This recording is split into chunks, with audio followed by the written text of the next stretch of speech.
It was just after 11 p.m. on a humid summer night in Milwaukee, and Ashley Hudson was standing in the middle of the street, barefoot, outnumbered, and afraid.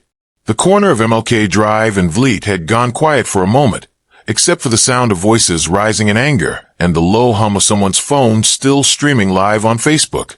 A shaky hand held the camera, but the focus stayed on Ashley, who had backed herself into the open, pleading with her siblings, pleading for her life. She was 29 years old, a mother of 4 and exhausted from years of fighting the same battles with the same people. Only this time, it wasn't just words being thrown at her. There had already been a bat, and there had already been blood. But now, there was a gun. Ashley's voice cracked, and she raised her hands. "Don't shoot me," she said, her eyes locked on her youngest brother, 15-year-old Hazael Frisson. But the words didn't land, not with him, and not with the mother who stood a few feet away, watching it all unfold. Not with the others filming or screaming. Not even with the people who had seen this family unravel time and time again. Then he raised the gun, and in the next breath, he pulled the trigger. Just one shot, and Ashley stumbled, clutched her chest, and dropped to the pavement. The phone kept recording, but no one called for help. No one ran to hold her. Instead, they ran to the car to get away, leaving her there, bleeding, dying in the street. But that was only the end of her story. What happened before that night? The restraining orders, the threats, the years of violence no one took seriously, is where this story really begins. Before the cameras ever started rolling, before the world saw her final moments streamed live for anyone to watch, Ashley Hudson had been fighting to survive a different kind of violence, one that simmered behind closed doors and built quietly over years.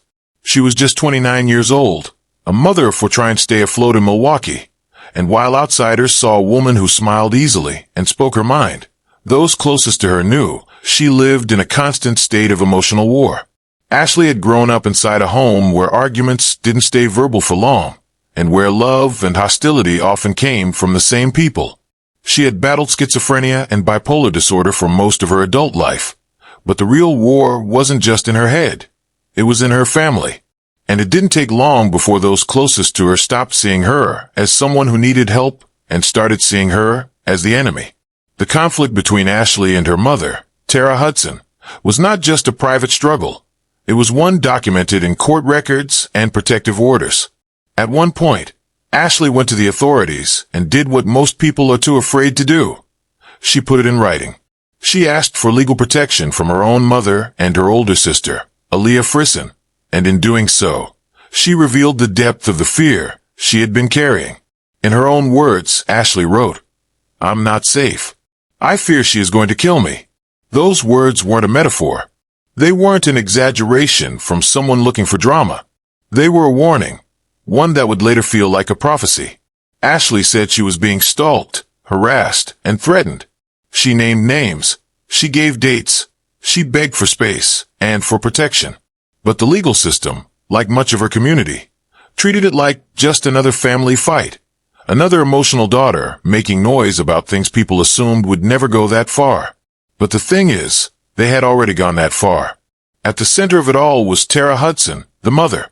She had 6 children, and while many parents fight to keep their families together, Tara's home was one where arguments didn't just happen. They lingered, grew, and eventually turned physical. The violence was not a surprise to anyone who had spent time around the Hudsons, because by the time Ashley was 10 years old, the pattern had already begun. During the vigil, one of Ashley's sisters stood in front of the crowd, raw with emotion and still processing the tragedy. Her voice shook, not from grief alone, but from the weight of everything she'd seen growing up. Ashley's been fighting them since she was 10. They always jumped her, she said, looking directly into the phones and cameras that now broadcasted their pain to strangers. She wasn't the only one who spoke out. Another sibling, through tears and rage, told the crowd exactly how deep the dysfunction ran. She talked about our mama, our granny, but we never would have done this to her, she said. Beef or no beef, we never would have done that **T to her. Even in their own words, they acknowledged how often they went in the field with her, meaning physical fights, but swore they never took it further. We fought plenty of times, bro. But nobody said, Go shoot her. Or go stab her. Nobody would have ever done that S***T, one of her sisters said through sobs. But actions didn't always match words. Because on the night of June 16th, 3 of Ashley's family members had shown up at her doorstep, angry and armed with more than just words. The truth was, they had fought before, often and brutally. But this time, someone brought a weapon. This time, someone pulled the trigger. It was just after 11 p.m. on June 16th, 2025, and inside her apartment near Vliet Street in Milwaukee, Ashley Hudson was trying to keep the night calm. She wasn't expecting trouble. She was spending time with a friend, maybe laughing, maybe just enjoying the quiet. Then her phone lit up with messages. Her sisters, Aaliyah and the 16-year-old, were angry. Something had blown up over a social media post. Words had been exchanged, maybe online, maybe over the phone, and now it wasn't just about talking. Ashley knew exactly how fast words could turn into fists. She picked up her phone and called her mother, Tara Hudson, not to start another fight, but maybe, just maybe, to avoid one. "Mama," Ashley said, "I know you ain't got nothing to do with this, but I'm scared if they come to my house." Tara didn't offer much comfort. Her voice was quick, maybe distracted. "Call the police. Stay in your house." But Ashley didn't call. Maybe she thought it would make things worse. Maybe she called before and nothing had changed. Or maybe she was just tired of being seen as weak. Outside, the car pulled up. Aaliyah and the younger sister stepped out. They didn't come empty-handed. In one of their hands was a full-sized aluminum bat. They weren't here to talk. Ashley didn't hide. She didn't retreat or wait behind a locked door. The cameras were already rolling. 2 young girls on the sidewalk lifted their phones and went live on Facebook. Viewers could hear the yelling. The chaos hadn't started yet, but it was coming. And then it did, fast and brutal. Aaliyah swung first. Then the younger sister joined in. Ashley was struck hard. On her side, her arm, maybe her head. The aluminum bat thudded each time it hit. She didn't drop right away. She tried to block, to turn, to get away. But 2 against 1 wasn't a fair fight. Ashley ran. She made it to a nearby car. Maybe hers, maybe a friend's, and she reached inside and pulled out a knife. And then Hazael appeared. Her little brother, 15 years old, quiet, unnoticed at first, but not for long. He walked toward the scene with something far more dangerous in his hand, a gun. According to witness statements, he had taken it from Tara's car. Ashley turned and saw him. She stepped back, hand slightly raised, knife still in one, fear all over her face.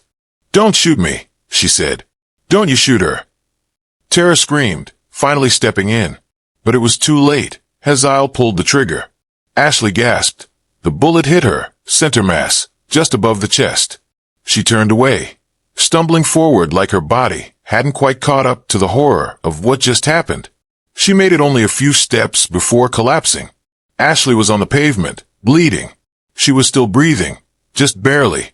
But no one from her family stayed to help. Aaliyah, the younger sister, and Hazael jumped into a black sedan. The tires screeched, and within seconds, they were gone. No one called 911. No one came back except Ree. He wasn't family, but he was there. He knelt beside Ashley and held her. Blood soaked into his shirt as she lay dying in his arms. He didn't leave her. Not even for a second. Someone said later. Neighbors came out, and someone finally called the police. But by then, it was too late. Ashley Hudson died on that street corner. She had tried to protect herself. She had tried to stay calm. She had even begged for her life. And they still left her. It didn't take long for the video to make its way across the internet.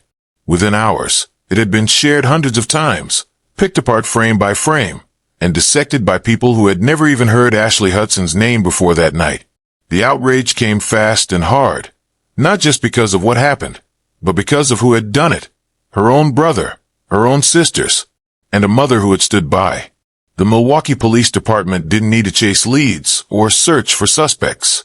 The evidence had already been uploaded. The live stream showed the fight, the bat, the knife, the pleading, and the gunshot. There were faces, voices, timestamps. It was all right there. Within 24 hours, 3 arrests were made. The first was Hazael Frisson, Ashley's 15-year-old brother, who was taken into custody and charged as an adult with first-degree intentional homicide. He had pulled the trigger. He had ended his sister's life. And now, the justice system was about to end whatever childhood he had left. Then came Aaliyah Frisson, the 21-year-old sister seen beating Ashley with a bat during the live stream. She was charged with aggravated battery, as a party to a crime, and for using a dangerous weapon. Her role had been just as visible, just as violent. Finally, there was Tara Hudson, the mother. She was charged with obstructing an officer. And while her legal consequence wasn't as severe, her presence at the scene, her decisions that night, and her actions before and after the shooting left people asking how much responsibility she truly bore. When police first questioned Hazael, he denied even being there. He claimed he didn't know what they were talking about. But that story didn't last long. Once he was shown the screenshots from the video, his own face, the gun in his hand, his sister backing away, he stopped denying. His next words, according to prosecutors, were cold and unapologetic. "I did it. What's that got to do with me?" And when they asked him if he felt sorry, he gave them a straight answer. "No, I'm just ready to do the time. F*** her. That was the moment everything changed, from a tragic family fight to a cold-blooded crime. And the public, already devastated by what they had seen, now had something even harder to process. That this wasn't an accident. That a 15-year-old boy, raised in a broken household, had pulled a trigger and then walked away without remorse. The damage was already done. And now, all that was left was the wreckage. By the next evening, candles flickered on the sidewalk where Ashley had fallen. Balloons, posters, handwritten messages, all piled up at the corner of MLK and Vliet. A vigil had formed, quiet at first, but heavy with the kind of grief that sits in your throat and doesn't move. People brought flowers, others just stood in silence. Ashley's children, now motherless, had been left behind in the chaos. So, a GoFundMe was launched by the family, both to help pay for her funeral and to give her kids something to hold onto when the world around them had fallen apart. In one night, one family had collapsed in on itself, but the signs had been there. Ashley had spoken them out loud. She'd written them down. She'd filed for restraining orders. She told friends she didn't feel safe. She had said again and again that if something happened to her, it would come from within her own bloodline. One quote started to circulate after the killing, shared mostly by community members trying to make sense of the senseless. Some family ain't family. You gotta separate yourself from toxic people, even if they share your blood. The tragedy of Ashley Hudson wasn't just in the moment she was killed. It was in all the chances the world had to stop it and didn't. The charges had been filed. The court dates would come. But justice, in its legal form, could never undo what had happened that night. Ashley Hudson died with her hands up, saying the words, "Don't shoot me." She said them to her baby brother. She said them with people watching, people filming, people screaming, and still, no one stopped him. This story isn't just about family violence. It's about what happens when no one listens until it's too late. For children lost their mother that night, and an entire city was left asking how many more warnings will be ignored before something finally changes. So, what do you think about this case? What should their sentencing be? Let's have your thoughts in the comments. Don't forget to like and subscribe for more videos.